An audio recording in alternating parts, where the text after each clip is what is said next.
HBO boss raises more red flags about James Gunn's DCU plans. You mean there's more than one? Well, Casey Bloys may have just said the quiet part out loud about James Gunn's DCU on HBO. In his new interview with Variety, the HBO boss made it clear DC projects are being judged script by him, not because they are part of some larger master plan. That makes it sound like Bloys is the only one deciding what gets green-lit on the TV side, not Gunn, because he's probably on his way out, Anyway, that was deliberate because I do it based on the script, he said in response to questioning about the slow DC rollout on HBO compared to what Marvel did with DP. And of course, look how that worked out. Yeah, they were just dumping shows one after another, and they all, not all, there's a couple of them, but nobody watched them. It was okay, and some of them were pretty good. Very few and far between, but nevertheless. But they all took a dump. Anyway, more than anything else, forget about anybody, any plan, or anything like that. You have to do it based script by script. Is it a good script? Do we think it's interesting creatively? Do we think it makes sense as a show? So there you go. He's not interested in, this picks up where Superman left off and stuff like that. He can still do it, but the solid nature of the show on its own has to be there and paramount and forefront and all that. Anyway, that's bad news for Waller. I don't think that's a thing anymore. Asked about Viola Davis's series, Bloys did not sound confident at all, saying only that he wouldn't say it's on the runway. For a project announced back in Gunn's original January 2023 DCU slate, that sounds like a show that may not be happening anytime soon, if at all. I'm guessing it's not happening. Lanterns is moving forward, because it's done. But even there, the signs are mixed. Bloys said it is coming this summer, but the series has already been pushed to the end of summer and still does not have a specific release date. Yeah, that's a little weird, Gunn also previously admitted HBO is handling the marketing and said he had no clue when footage would drop, which again suggests HBO is calling the shots on the television side. Well, yeah, that's where HBO is. Well, that and streaming, but, Anyway, then there's Peacemaker. Yeah, Peacemaker really, it sealed the deal for DCU TV shows. Anyway, Nielsen data showed the series only hit the streaming charts around its finale. God, really? And reporting on those numbers indicated roughly a 39% drop from the premiere to the finale. Well, that is a steep loss. And it adds to the argument that HBO may not see Gunn's DCU shows as untouchable. Oh, no. Oh, no. No, they don't see it that way. No. And, Peacemaker really nailed the coffin shut on that. There is no report directly confirming Bloys canceled anything, but the ratings drop. Makes that kind of outcome easier to believe. Yeah, because then it's like you get stuff that's renewed or whatever, and you're like, why? Fans also recently pointed out that the writer attached to the DCU Booster Gold series deleted all his posts related to the show. The writer did state he thinks the show is still happening, but that doesn't indicate confidence. Yeah, he says, I think so. Yeah. What comes next also says a lot. The Jimmy Olsen series is now one of the next live-action DCU projects in development, even though it was never part of Gunn's original DC rollout. Recent comments from co-showrunner Dan Perrault confirmed the show was still untitled and was only tossing around names as recently as last week, which makes the DCU TV side look even less locked in than originally sold. Right now, there is barely any live-action DCU television on the board. Waller looks stalled. I'm going to call it's done. Lanners is delayed and still vague. There is no word about the Themyscira series. I think that's done, too. Come on. Game of Thrones with Amazons. I don't know. Peacemaker lost a big chunk of its audience. Yeah, it sure did. Right in the first episode. Yeah, boy, when you see that, you're like, oh, God. And the next project is a Jimmy Olsen spinoff tied to Gunn's Superman Corner. Not a major expansion of the wider DCU. That is not exactly the strong the TV universe Gunn promised. Yeah. He promised all this stuff. There was going to be these interconnected movies and TV shows and all that goody gumdrop stuff. And that's why he had to cancel a really good Superman show like Superman and Lois. Because, hey, look, we got to make room for all this great stuff coming. And then we got Peacemaker season number 2. That opened with a bisexual orgy at Peacemaker's house. I mean, he's got a pet eagle in that house. I mean, what the hell? Well, anyway, and then it just got worse after that. So the sad thing is there was some good stuff in there, here and there. But just stick with the first season. It's pretty good. And then call it a day. Yeah.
Oh boy, time now for another exciting episode of the Mr. Nailsin Sunday Comics, and returning to our favorite character, the Blue Beetle. This time he takes on the challenge of the Red Knight because, well, he figures since Blue was already taken, and he painted his armor red. Oh, look, there's a redhead in trouble. Anyway, Blue Beetle faces a power greater than his own in the capture of the White Queen. Well, she is white, and she's wearing white, so yeah, I guess so. All right, this promises to be an even bigger challenge than the praying mantis man from last time. But first, our sponsor, Treasure Chest of Fun. Well, that's a big claim. So what do you get? Well, Wonderful Crystal Wrist Radio receives broadcasts up to 50 miles with attached antenna. Wear it like a watch. Listen in like a radio.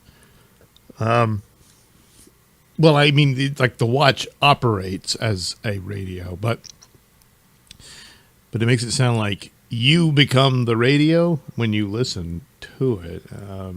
Wow, look at this detailed circuitry here, and oh boy, it seems so simple. But you got to have the antenna. Without attaching the antenna lead-in clip, which is included, oh thank God, to a substantial antenna such as the dial stop on a telephone, reception is limited to a few miles. Think what fun it will be to have your own personal wrist radio that actually permits you to listen to your own programs without disturbing others. And there are no batteries, no tubes, nothing to wear out. Makes detective and battle games seem more real, pretending to transmit messages. So it doesn't really transmit them at all? And getting help in the nick of time, complete with private earphone. So the girl's talking to the boy, back and forth, but they're only pretending to hear each other. But it's got an antenna, but it needs the antenna element of a telephone. And it claims its range is 50 miles, but then down here it says a few miles. And probably by a few miles, not even really one. Well, we'll pass on that. What about worms? Drop these seemingly innocent pellets into a glass of water, and magically a worm will appear. Can you imagine the look of horror on your victim's face? It's harmless unless they swallow it. Then it'll sit there and consume all that they eat and get really fat until it explodes in their guts and kills them. Or they'll die of starvation before that happens. So, hey, look! Want to look in the mirror and see Hitler? Well, now's your chance. With Trick Black Soap, ordinary-looking piece of soap. Victim washes face and gets blacker and blacker. Oh, so not really, yeah. When he gets a look in the mirror, he'll be shocked. Harmless. Except does it come off with, real soap? Joy Buzzer, the most popular joke novelty in years. Wind up and wear it like a ring when you shake hands. It almost raises the victim off his feet with a shocking sensation. Absolutely harmless. It's just electrocution. It's fine. Joke book, over 50 hilarious jokes, puns, and gags. You'll have a collection of jokes that will keep your friends laughing for a long while. Clever jokes mean self-confidence. Oh, I thought you meant part of the thing. No, clever jokes mean self-confidence and social success. Your chances of getting laid are pretty good when you've got those jokes. Anyway, only $1.88 stopwatch. Okay, precision engineered. Who cares? Do you really? I guess if you're athletic and crap, but who is? Onion gum. Boy, it looks like chewing gum, but look at the babies like, or I guess the old guy with receding hairline. I don't know. Anyway, it's funny. I mean, not for the one chewing it, but for you. You're going, look at his face. Whoops. Looks like somebody lost their lunch. It's nauseatingly real. It's a package of puke. We wrap it very carefully. It's so disgustingly real, because it is. It may not be nice, but it sure gets a reaction. Naturally, it's made of realistic plastic. Honest. Trick-loaded cigar. Another explosive device. A cigar loaded with a trick spring. Cigar bursts when 1/3 smoked and causes a panic. And probably an injury. But not on you. X-ray specs. He just wants to see his hands, bones. When you've got this right here to Anyway, scientific optical principle really works. Imagine you put on the X-ray specs and hold your hand in front of you. You seem to be able to look right through the flesh and see the bones underneath. Look at your friend.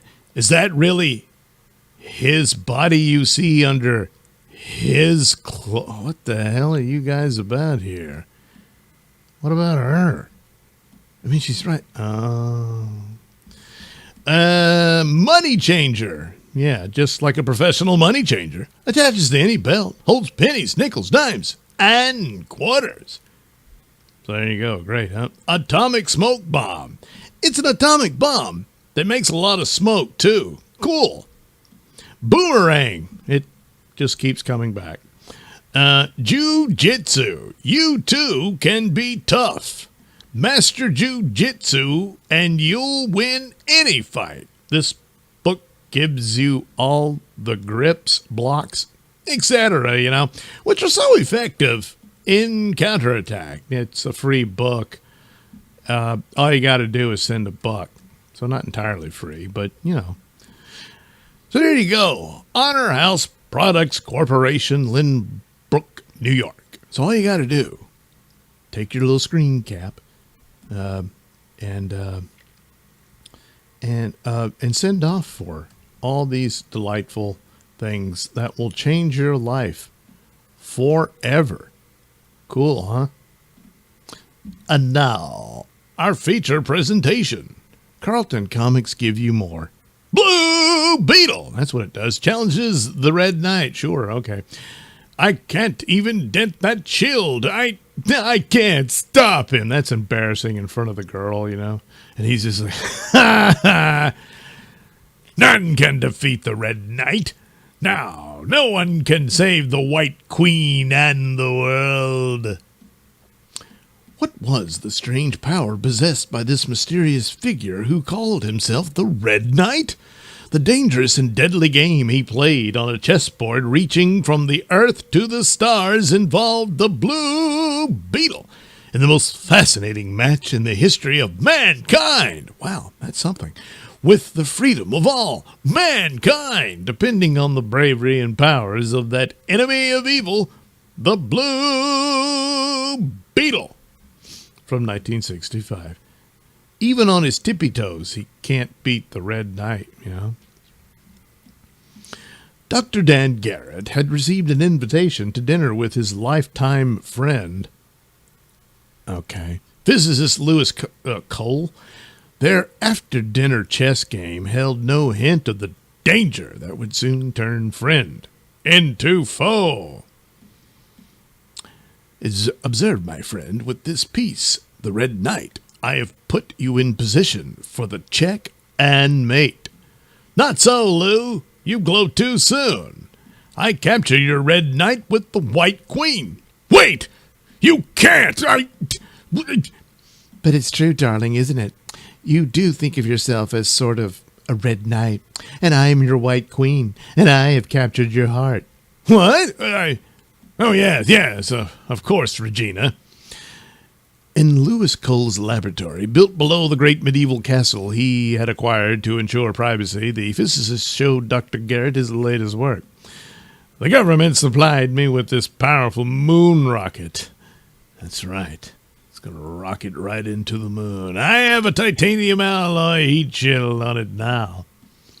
Oh, wait. I did this wrong. Okay.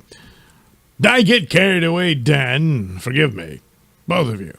Of course, Lou. Suppose you show me the results of your experiment with that heat shield you're working on for the government rocket. And so there it is. It's got a... I guess he stuck an extra rocket on top of the rocket and then a couple others here to, give it that extra boost. And I don't know, maybe that's the heat shield. Whatever. I'm surprised the government had the foresight to cooperate, to this extent. I'm disenchanted with our fellow... Oh, wait, it's the wrong voice. Fellow men, Dan. Oh, Lou, you're overtired. After you finish your work on the heat shield, you'll cheer up. Dan, will you look after Regina until I return? This is the reason why I asked you both here at this special time. I'm utilizing the rocket they've loaned me to test the shield I've built, which I already know will fail. But I've determined by spectroscopic analysis that there is a metal called siliconium, which has a molecular structure peculiarly suitable for heat dissipation, which has enormous strength. Well, time for takeoff has come. Wait, what? Lou Cole took his fiancée, Regina White, in his arms, and Dr. Dan Garrett took him too? No, tactfully turned to examine once again the great interplanetary rocket. And then he'll come back safely, Dan. I know he will. But first, hey, look, boys, men, I'll help you master Yubi-Waza. And I don't know, it impresses girls, I guess.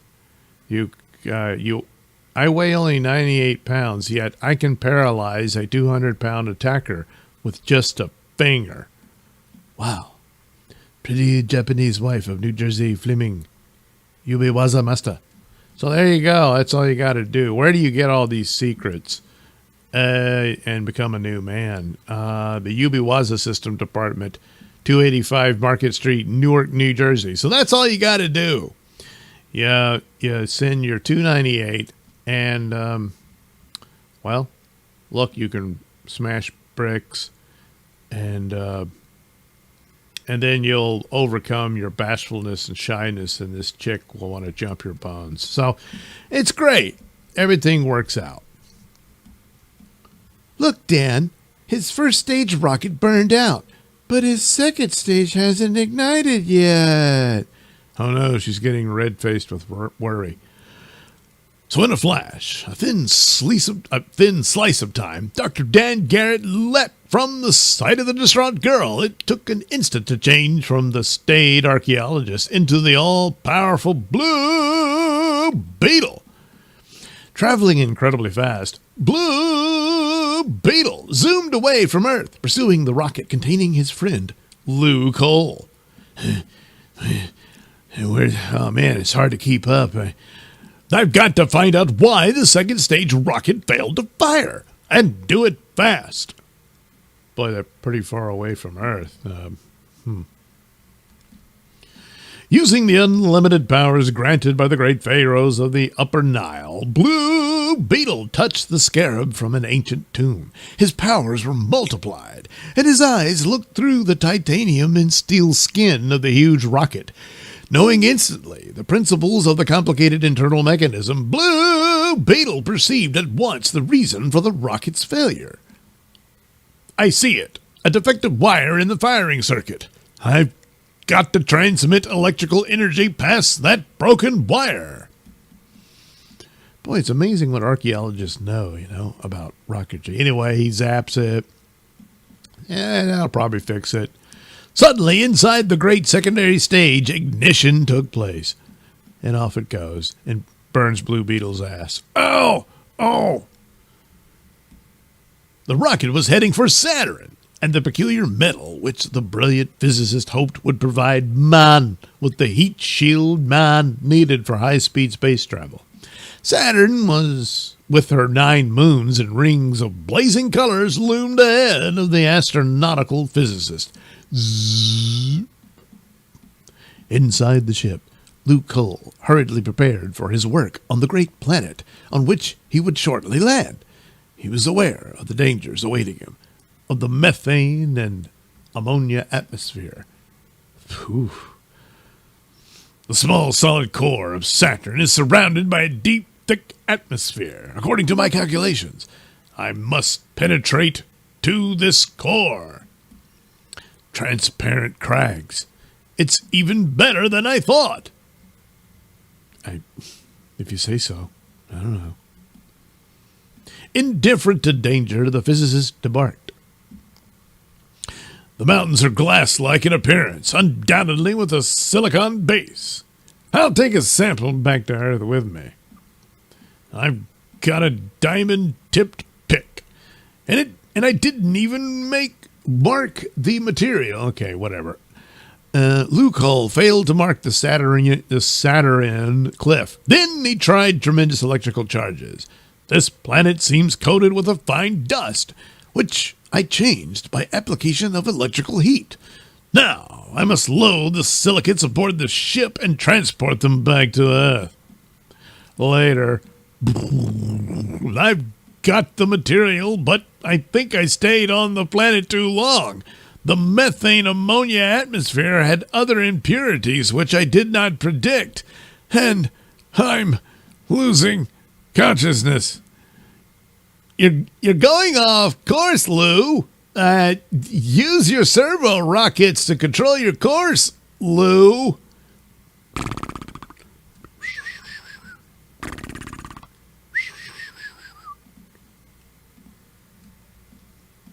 Atop the great castle in the super modern observation lab, Dr. Dan Garrett was monitoring the flight on a great radar screen. He saw the deviation from flight when it began. "What's wrong, Dan? Can't we help him?" "He's off course and unconscious, Regina.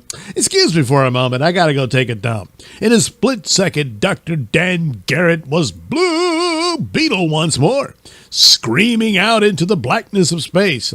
No one's going to hear you, but anyway, heading for the ship containing Lou Cole and his strange cargo.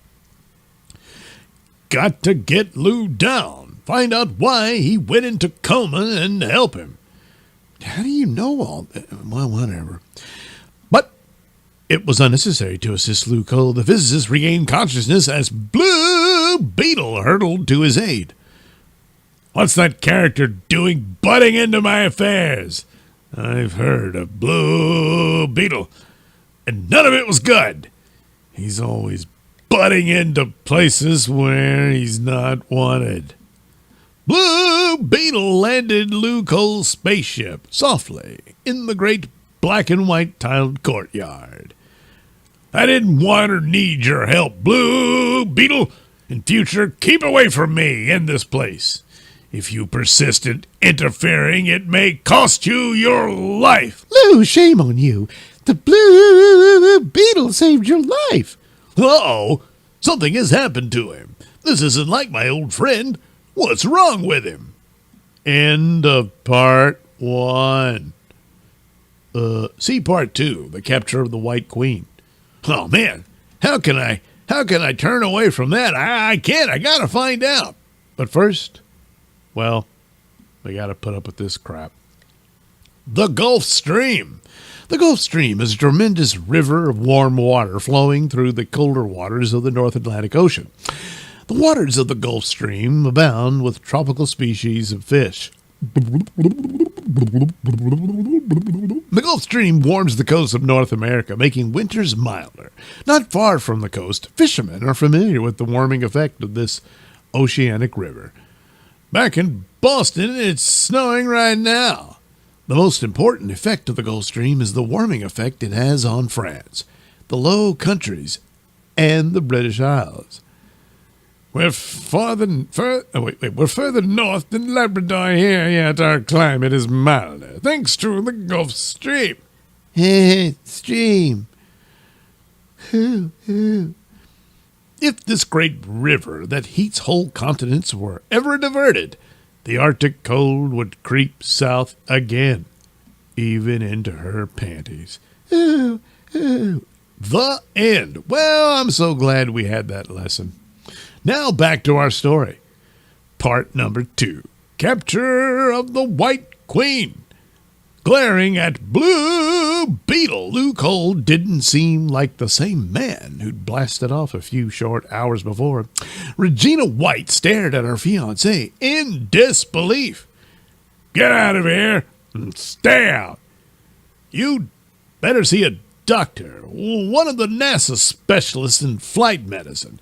I think you caught a near-fatal dose of atmosphere poisoning on Saturn. Don't come back, Blue Beetle." Good. Well, anyway, Blue Beetle left, but swiftly returned unseen by Lou Cole and his girl, Regina White. As Dr. Dan Garrett, he didn't expect hostility from his old friend. Silicate ore, Lou? Is that what you brought back from Saturn? Dan, are you still around? That's not a very friendly greeting to an old friend after a long trip, buddy. I didn't mean it to be friendly, Garrett. I'm tired of constant interference when I'm trying to work. That goes for you too, Regina. Why don't you go pack a Hope chest or knit a raincoat or something? I'm busy. Come on, Regina. When genius is at work, there's no time for friendship.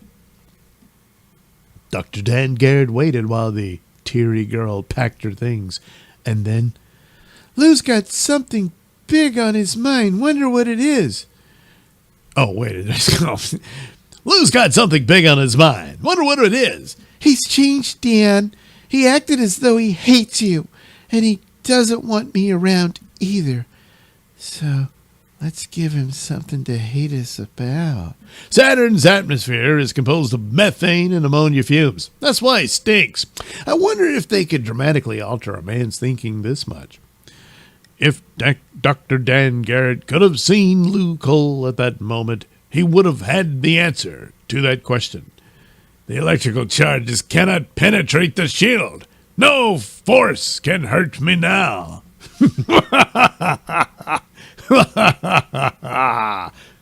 Meanwhile, our sponsor. Well, look! Exciting triangle and diamond sets, included in Zenith's fabulous collection of 217 different stamps. Yours for only $0.25. Wow. So you get the Pope, a moth, whatever the hell that is. I don't know, some Olympic athlete. Another one. Well, it looks like a sailboat. Oh, boy, and it's from Willoughby. Willoughby. So that's all you got to do is send off for that. And then you can have a bunch of stamps. Oh, boy, look, you can get your own race car. And all you got to do is send off for it here. And it's only $0.25. Wow. Man, that's a cheap car. I mean, you just can't pass this up. But we got to continue with the story, you know. Lou Cole experimented further. When he was satisfied that the heat shield he had originally developed for the National Aerospace Agency was perfected, he used more dramatic tests. Ha ha ha ha. Ha ha ha ha. Then he thought, as he often did. He thought best over the chessboard. In his hand, the beautifully carved figure of the Red Knight. The Red Knight, my favorite instrument of attack.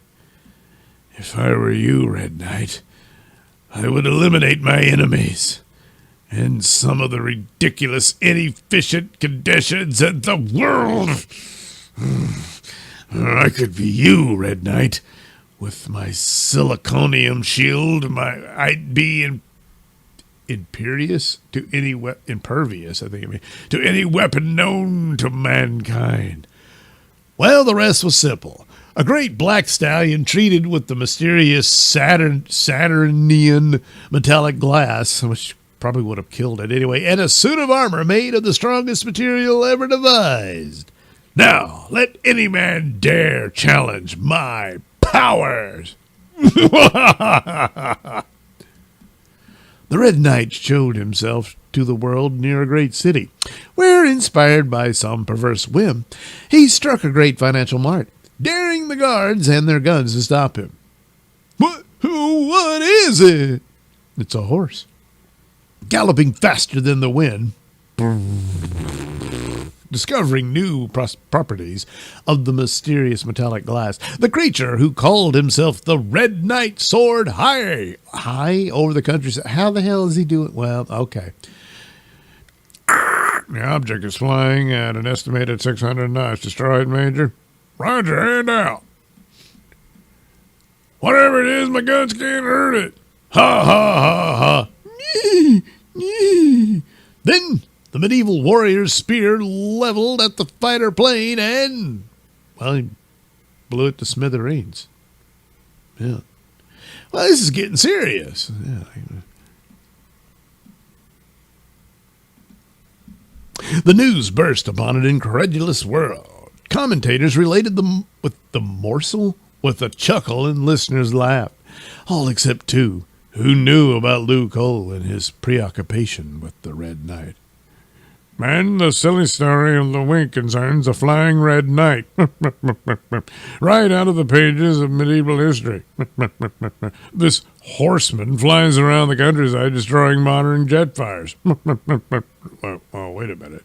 Dan, it's Lou, isn't it? Yes, the Red Knight is Lou. And I know it's true. See, it rhymes. That he is impervious to guns and can fly on that great black horse. Look, we only have so many pages. Let's just move this along. Inhaling the poisonous gases of Saturn has caused a personality change in our very dear friend, Regina. He must be stopped. You wait here. But Dan, if the gas was poisonous, how is he still alive? I don't know.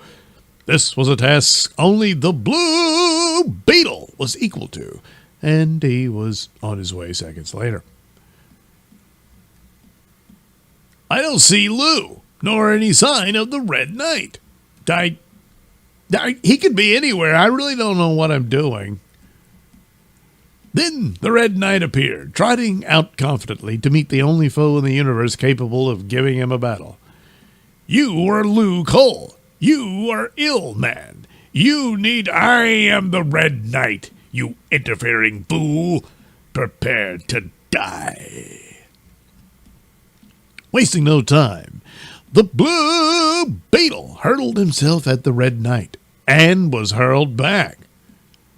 All right, Red Knight, your strength is great, but I speak as a friend when I advise you to... I need and want no friends, Blue Beetle. I intend to rule this planet first, and then the universe. All I need is a queen to rule beside me, and she awaits me now. Oh, thank God, I thought you were talking about me. But first, you must be disposed of. And then the Red Knight crossed the hemisphere, descended to the home of Regina White, Lou Cole's fiancée, and then sprang into the skies. The queen he'd chosen now is captive. Every kingdom must have its queen, and here you will reign, Regina, by my side. In part 2. Read on for part 3. Checkmate. He's got his mate, so... you know.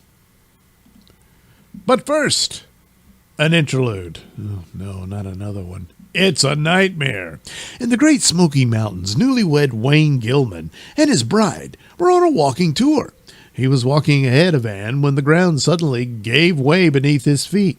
Wayne, what? Wayne!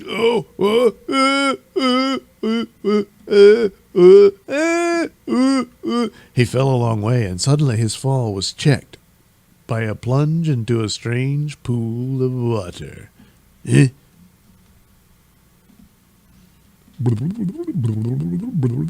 shattering fall stunned the man. He sank down and down, wondering if this could be real, wondering at the multicolored lights, feeling the water close around him, so warm and salty.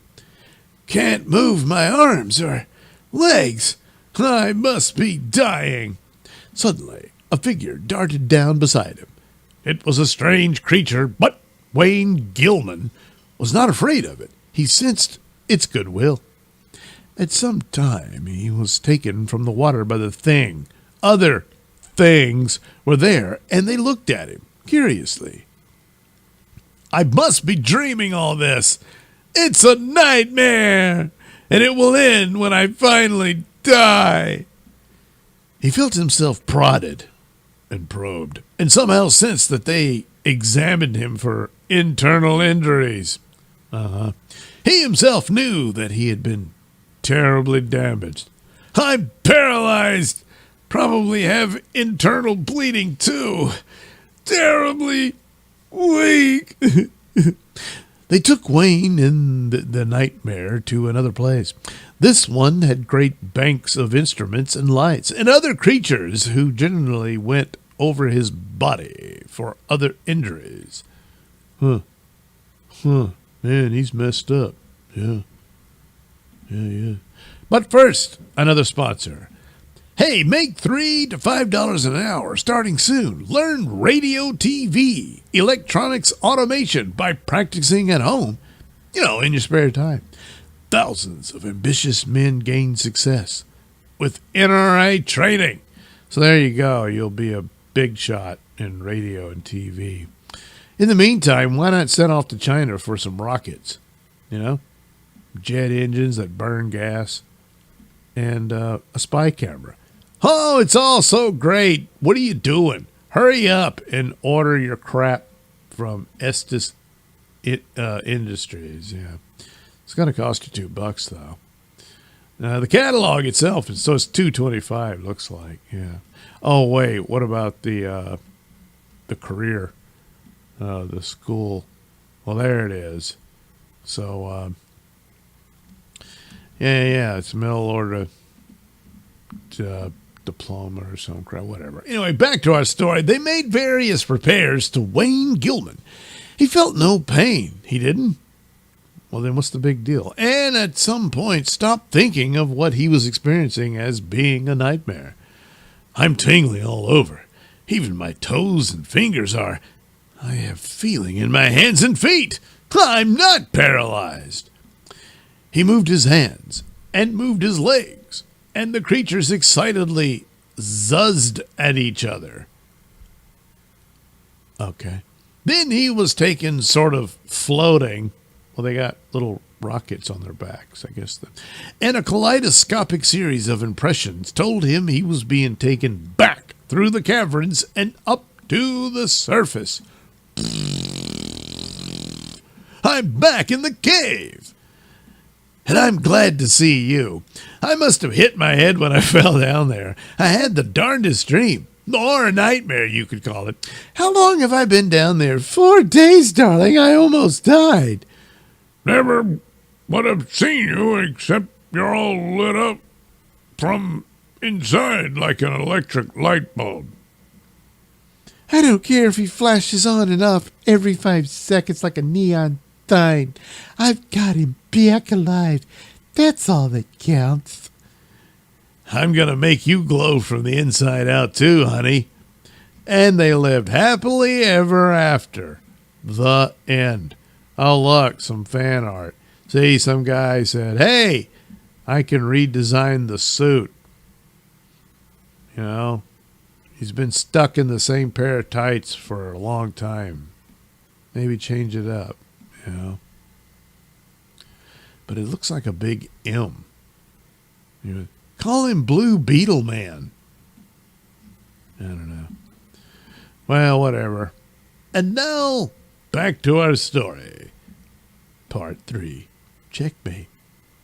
Armed with unbelievable powers from the planet Saturn and driven mad by poison gas, Luke Hall, physicist and inventor, has become the Red Knight after finding himself helpless against his former friend, Blue Beetle. Follows the Red Knight to his castle, with the White Queen his captive, and his wonder weapons unbeatable. The Red Knight is ready to defy the world. You wish to joust with me again, knave? If so, know now that the next round might well be fatal. Not now, Red Knight. Be gentle with the White Queen. I will return, when I feel up to it. The Blue Beetle had reasons for refusing combat with the Red Knight. He had already tested the shield behind which the Red Knight was safe. He had to find answers somewhere, and his first hope was Saturn. So, you're just going to have to wait a while, Regina. He's got to fly to Saturn, Approaching the second greatest planet in our solar system, Blue Beetle fervently hoped he'd find an answer to the powers of the Red Knight there. He discovered, as had Luke Hull, that the metallic glass of Saturn was impervious to all external forces. No results! Is it possible? Have the powers of the great Pharaoh failed me now, when I first found the blue scarab and used its power to fight evil? The good Pharaoh promised me then that I would prevail over the powers of darkness. Now I have failed, and perhaps the great Pharaoh will tell me why. You gonna wake him up for this? Well, anyway, in the secret throne room of the ancient pharaohs, Blue Beetle appeared. It was a dark and musty place deep in the bowels of a massive tomb. By the powers of the sacred blue scarab, good Pharaoh, I summon you to assist me in this plight, which is beyond even my great powers. Appear, ancient Pharaoh, guide me in this dark hour. Suddenly, the tomb of the dead was a splendid chamber with living people. They were not reincarnated. The Blue Beetle had hurtled back against the stream of time into the court of the powerful Egyptian potentate? You mean potentate? Well, anyway. What brings you here, man of a distant country? There is a greater power than the one bestowed upon me, ancient Pharaoh, and it is being used to the detriment of man. Wow, look at that ass. Here, supplicant, is your answer. The ancient and sacred dust will prove more potent than the mystery force your enemy brought back from the stars. This is the dust from the mummy of Actum. This alone can help you end your battle, but its powers are limited. You must hold it in your left hand and use it before your foe has attacked twice. The second blow by an enemy will find you helpless. Now, go! That makes a lot of sense. Suddenly the tomb was a place of the dead once more, and the scent of flowers was a dry memory. Only the dust tingling in Blue Beetle's hand told him it had been no dream. Well, no dream. For Regina's sake, Lewis's sake, and mine, I hope the mummy's dust can win over that metallic glass and Saturn energy. This will either be the end of the Red Knight or me. Maybe I should just go home and watch the game or something. Meanwhile, the Red Knight essayed greater conquest. The nearest city became his captive. When the mighty figure of the sable stallion thundered above their heads and, dropped little droppings on them, the people demanded of their leaders to give in.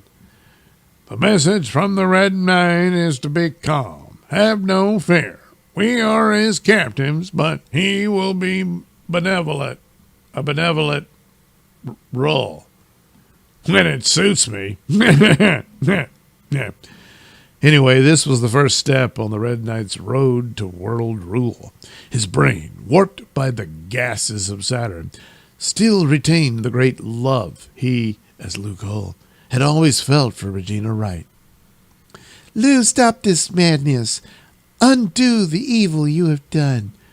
I will rule, and you will reign by my side. Do as I command. No. No man or woman can defy the will of the Red Knight. As I told Dan Garrett, the Red Knight is the most useful piece on the board for attack. And now I will demonstrate this to all the world. That idiot again. I warned him. The time for battle is now. I must remember, left hand, before he strikes twice. Oh, wait, I opened my hand. Oh, the mummy dust's gone. Damn it. Maybe I'll pick up some dirt from the ground or something. This time he faces death. Blue Beetle arrowed toward the Red Knight. The physicist turned conqueror was in the saddle, and he used his great power at once. Zzz, zzz, zzz. That blast caught me before I could get to him. The dust, it's falling out of my hand. The Blue Beetle was still badly stunned by the first blast, but he summoned his reserve strength and shook off the paralyzing effects to try again. Now, Blue Beetle, your life is forfeit. For daring, I've got to get him before his second attack. I only have a few grains of dust left. With his left hand clutching the remaining grains of dust, the Blue Beetle struck. You fool! But first, you want to get laid? We'll hypnotize a woman and convince her she wants, you. And then she's all yours. You will order this. You will send us your money. You will do it. All you got to do is send it to Palmer Jones Books, and you'll learn how to hypnotize, broads into desiring you and all that crap. Anyway, reeling almost senseless, the Blue Beetle bounced off, and as his vision cleared, he saw the great red knight falling into the garden of the castle below. It worked. Now to try the antidote for methane ammoniac poisoning. Oh, well, why didn't you try that in the first place? He goes, Blue Beetle carried his fallen foe to the castle, where he administered the healing gas. Lou, darling, please don't die. He's regaining consciousness. Did I dream all that, darling? Was there a red knight and a man in blue who fought against me? You didn't dream, my love. It happened. But it is over now, and you are yourself again. Oh, thank God. I didn't do anything serious. Well, he killed some pilots and stuff, but, whatever. Anyway, Dr. Dan Garrett appeared, and the girl explained all that had happened to the physicist, whom they did not suspect of being the Blue Beetle, because they're just not that smart. Gas poisoning from the trip to Saturn. The antidote administered by the Blue Beetle neutralized the poisons. If ever you think you're suffering a relapse, Lou, call me. I'll summon the Blue Beetle. You will, but that... Are you and... The stolen money was returned with a complete explanation. The government, who owed much to the scientists, proved understanding. And look, pilots knew they were in a dangerous job, so the checkmate had been broken. See our next exciting issue, The War with the Scorpion. You mean from Spider-Man? Probably not, though. Oh, God, another extra. Jeez. The Temple of Amun-Ra. The Temple of Amun-Ra took more than 2,000 years to build. Good Lord. Holy crap. 2,000 years to build? Well, anyway, this temple built at Karnak in Egypt covered nearly 1 square mile. It was built in honor of the god Amun-Ra, the inner enclosure being in a square 15,000 square feet. So it took them 2,000 years to build that. Okay. The ancient Egyptian pharaohs used thousands of slaves to build these huge temples. Come on, move it. Oh. Dynasty after dynasty rededicated themselves to finishing this vast project. We will need thousands of slaves to finish the temple of Amun-Ra. Well, anyway, this vast temple is being restored today. Even with modern machinery and knowledge of engineering principles, the rebuilding job is a vast undertaking. Well, I guess we'll draw some lines here, and that'll help. Well, good luck with that, guys. Meanwhile, I can't stress enough the importance of hypnotism. This is how you'll get her to take her clothes off. All you got to do is hypnotize her. Don't know how? Well, don't worry. Look How to Hypnotize. There's a book for you to do it. And all you got to do is send your money to Bond Book Company Department. Oh, boy. Yeah, what are you waiting for? It's less than $2. And then you'll just have any woman you want. Yeah, that's the suggestion.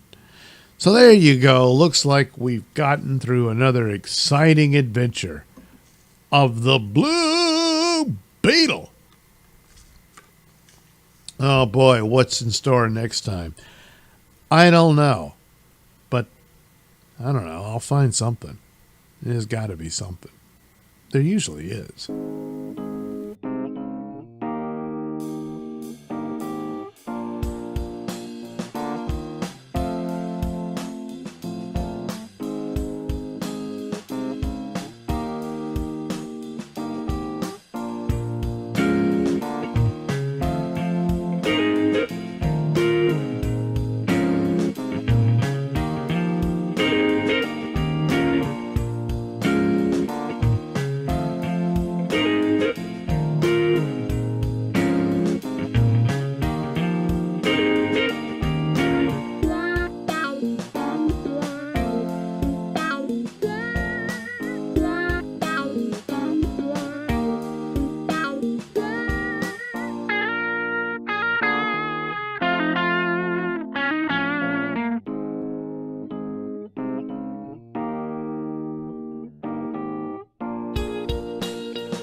Could the sudden appearance of two massive doomsday fish washing up on a Mexico beach herald the end times? Perhaps, but maybe not. Two massive doomsday fish washed ashore on a Mexican beach, leaving tourists stunned in a rare sight that some believe signals an ominous warning for humanity. The 30-foot-long oarfish, which lives at depths of up to 3,200 feet, surfaced along the shore of Camo's San Lucas in Baja last month, sending one young beachgoer scrambling to push one of the slithery creatures back into the water as others looked on from a safe distance. We saw something in the distance. It was flashing and it was really bright, Monica Pettinger, who captured the chaos, said in a video collaboration with social media account We Love Animals. And when we saw them up close, it was like nothing we'd seen before. So we were like, this can't be real. My sister just cannot stand anything in pain. She reacted super fast. The clip showed the elusive ribbon-like fish flopping on the sand as Pettinger's sister bravely helped push the ocean dweller back into the water. One female onlooker urged the men watching to jump in and help, as the gallant woman eventually got assistance from about 5 other people. The other oarfish, the longest of any bony fish that can grow up to 56 feet, was slightly further upshore. She ended up getting it pushed back in, and both of them ended up swimming off, Pittenger recalled. I think a lot of people were very hesitant because nobody really knew what it was. It's not every day you see that. I didn't believe my eyes. It was like something out of a fiction movie. When we realized how rare it was a pretty cool experience. Very surreal. While spotting two oarfish is considered 1 in a billion legends claim that even seeing one is a sign that impending disasters, such as earthquakes or tsunamis, are imminent. While scientists have dismissed any link between oarfish sightings and natural disasters, Japanese mythology also suggests the serpentine plankton eaters will strand themselves when trouble is near. Doomsday fears surged during the 2011 Fukushima earthquake and tsunami, when dozens of the deep-sea creatures washed ashore in the 2 years leading up to the catastrophe. Despite the apocalyptic myths, Pittenger said the rare discovery was extremely magical. Well, perhaps we'll see in 2 years. So, could this indeed be an omen for impending doom to befall society, the earth, everybody? Perhaps, but maybe not.